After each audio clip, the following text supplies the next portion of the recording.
What happens when a mother allows her son's friend to move into her spare room? Welcome to a story full of forbidden desires and unexpected connections. Today, we're diving into the age gap romance between 50-year-old Irene Raymond and 20-year-old Troy Harvey on EastEnders. Our story begins in the lively community of Albert Square. Irene Raymond is a well-known figure here, running a local pub with her husband, Terry. She's recently reconnected with her children after a long time apart, and life seems pretty settled. But things are about to get interesting. Enter Troy Harvey, a young and charming man who arrives in Albert Square out of the blue. Troy is an old-school friend of Irene's son, Tony. When he finds out Tony is now living abroad, Troy has nowhere to go. Irene, seeing that he's in a tough spot, offers him a place to stay in Tony's old room. Her husband, Terry, isn't too happy about this, but Troy moves in anyway. Almost immediately, Troy's presence stirs things up. Irene's daughter, Sarah, develops a crush on Troy and eventually asks him out, but Troy sees Sarah more like a little sister and gently turns her down. When Irene tells Troy about Sarah's feelings, he says she's not his type. This makes Irene curious, so she asks, "Who is your type then?" She's not ready for the answer. As Troy settles into the house, the chemistry between him and Irene starts to grow. Despite their 30-year age gap, there's a clear connection. Troy admires Irene's strength and wisdom, and Irene is drawn to Troy's youthful energy and charm. This unexpected attraction makes Irene feel excited, but also scared. After Sarah leaves home to start university, the dynamics in the house shift dramatically. Irene, her husband Terry, and Troy are left in the house together, and over the next few weeks, the chemistry between Irene and Troy begins to intensify. Troy, noticing Irene's growing tension and stress, offers to give her a massage. This simple act of kindness quickly turns into something more. As Troy's hands work on her shoulders, he takes the chance to make the first move. "How does that feel?" he asks softly. Irene, caught off guard, responds, "Lovely, Troy, just lovely." The intimate moment escalates when Troy comments on her smooth skin. Irene, shocked by the encounter, pulls away, feeling a mix of confusion and excitement. Trying to keep her distance, Irene becomes jealous when she notices Troy getting close to a girl he met at his new job. One evening, she can't help but comment, "Oh, it's a she. That explains why you're getting all dressed up." Troy, noticing her jealousy, reassures her. "Look, I won't go if it's making you jealous," he says. Irene tries to play it off, but the jealousy is evident. Oh, it's a she. I won't go if it's making you jealous. Jealous? Oh, don't be silly. See you later.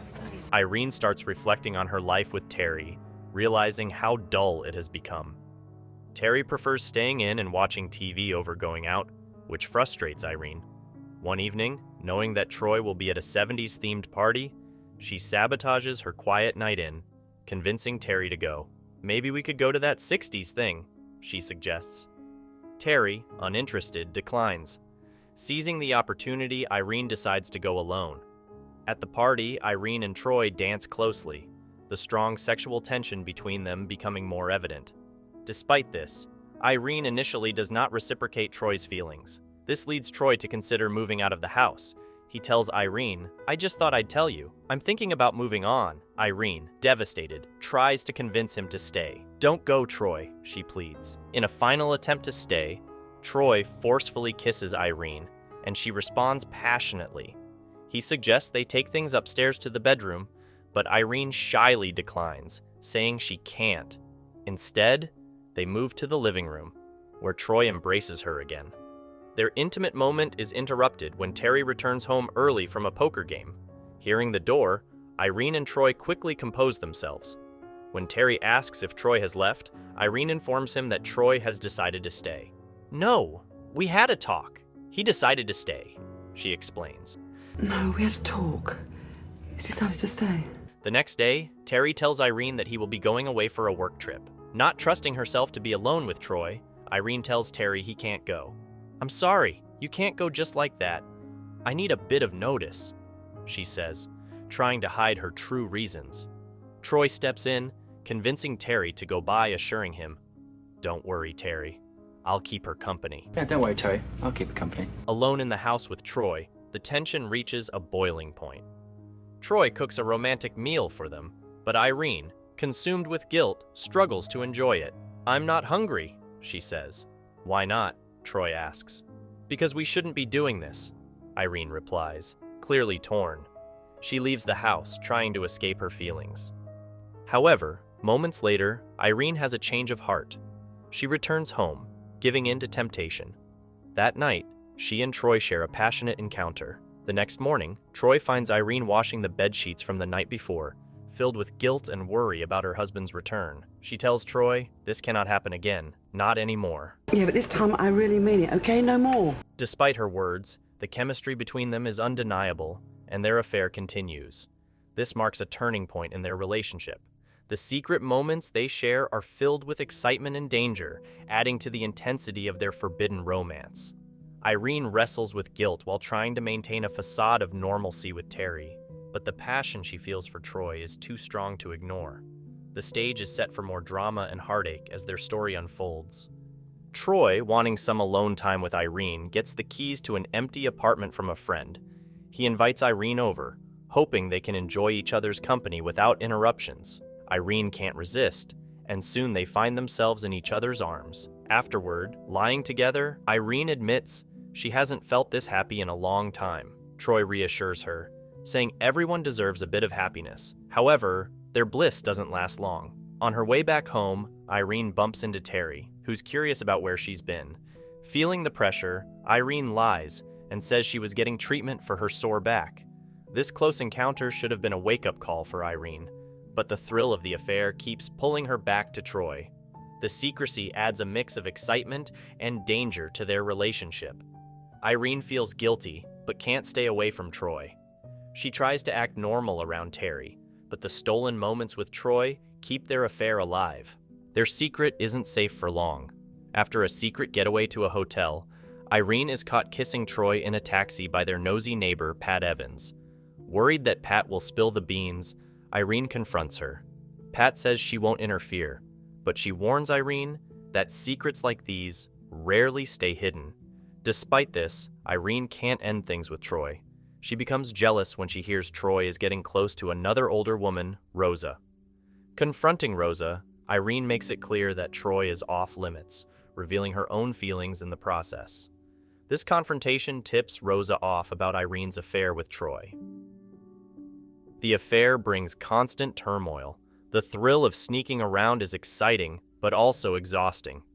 Irene tries to keep up appearances at home while being deeply involved with Troy. The fear of Terry finding out looms over them, but their attraction is too strong to ignore. For Troy, his feelings for Irene grow deeper, but he's also aware of how complicated things have become. They both know their relationship is forbidden, but the intensity makes it hard to stay apart. As Terry's suspicions grow, the pressure builds. What started as an exciting secret now threatens to unravel their lives. How will Irene and Troy handle the growing challenges of their forbidden love? Now comes the turning point of Irene and Troy's relationship. It's Christmas Day, and the holiday spirit is in full swing. Terry heads out to pick up a loaf of bread, a simple errand that turns out to be anything but. While out, Terry bumps into Rosa, who drops a subtle hint about Irene. "Look, it's none of my business, Terry, but I think Irene's feeling a bit neglected. Pay her more attention," she says. Terry, puzzled and a bit suspicious, heads home, only to find Irene and Troy sitting a little too close together on the sofa. Later, he finds the fresh loaf of bread discarded in the waste bin outside, realizing Irene sent him out just to spend time alone with Troy. Devastated by this discovery, Terry finds a way to get Irene out of the house temporarily. Alone with Troy, Terry's anger boils over. He punches Troy in the face and demands to know how long the affair has been going on. Terry asks Troy if he loves Irene, saying that if he truly does, he should step aside. Troy, unable to answer, is told to pack his bags and leave immediately, with the warning to never contact Irene again. "You've got 5 minutes to put everything you own in a bag and get out. Show your face again, I'll kill you." When Irene returns home, she finds out that Troy has gone. She quietly sobs alone on the stairs, mourning the loss of the dreams she had with Troy. Terry tries to salvage their marriage by showering Irene with gifts and romantic gestures. He buys her a car, hoping to reignite the spark in their relationship. The car's a beauty, isn't she? Terry says, trying to see a glimmer of joy in Irene's eyes. Overwhelmed with guilt, Irene wants to confess everything to Terry, but he refuses to listen. "There are some things that I need to tell you," she starts. Terry cuts her off. "Just forget it, Irene. I know about you and Troy." He even surprises her with a Caribbean cruise for Valentine's Day, but it's clear that the affair has created an irreparable rift between them. During a vacation in Spain, tensions rise again. They argue, and Terry cruelly tells Irene that Troy never really wanted her and was just using her for sex. "He was 20 years old, Irene. What on earth do you think he saw in you apart from the obvious?" he says, hitting her where it hurts the most.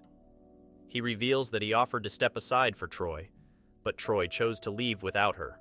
He was 20 years old. What on earth do you think he could possibly see in you apart from the obvious? Their argument is filled with hurtful words, and both say things they can't take back. By the end of the vacation, Terry buys Irene another car, but this time he gives her a choice. "You can stay with me, and we can try to rebuild our life, or you can take the car and leave for good," he tells her. Irene, wanting more from life, decides to take the car and leave Terry, setting out in search of a new beginning. It's a heartbreaking decision, but one she feels she must make. The affair between Irene and Troy is a complex one, driven by a mix of emotional needs and external factors. Irene's dissatisfaction in her marriage and Troy's youthful attention gave her a much-needed ego boost, making her feel desired and appreciated. The age difference and the secrecy of their relationship added a layer of excitement and danger, making it all the more enticing. Even though their love was short-lived, the story of Irene and Troy remains a memorable chapter in EastEnders history, reminding us that even the most seemingly stable lives can be rocked by the allure of forbidden love. What do you think of Irene and Troy's relationship? Let us know in the comments below. If you enjoyed this video, please give it a thumbs up and subscribe to the channel for more age gap love stories.